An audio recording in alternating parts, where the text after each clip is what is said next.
রাতে যখন আমার হাতে হাত করানো পড়া হয়েছিল, আমি গাড়িতে ওঠার আগে বলেছিলাম শেখ হাসিনার কর্মী দেখে দাবায় রাখা সম্ভব না।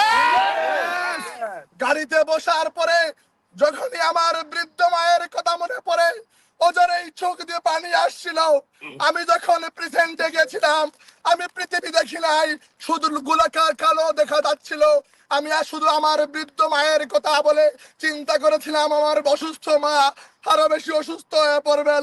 কিন্তু প্রিয় নেতৃবৃন্দ, যখনই প্রেসিডেন্টে জেল হাজতে বসার পরে আমার বাংলাদেশের 2.5 লক্ষ কারাবন্দী আওয়ামী লীগের নেতা কর্মীর কথা মনে পড়েছে, তখনই আমাকে মনে হয়েছে আমাকে যদি আরো 2-3 মাস জেল কাটতে হয়, আমি আমার দলের জন্য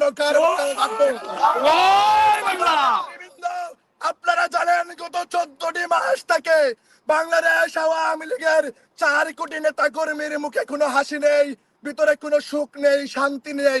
কিন্তু আমরা গতকালকে আওয়ামী লীগ পরিবার 14 সেকেন্ডের জন্য হলে আওয়ামী লীগের 4.5 কোটি নেতা কর্মীর মুখে হাসি ফুটাতে নেতৃবৃন্দ, আপনারা জানেন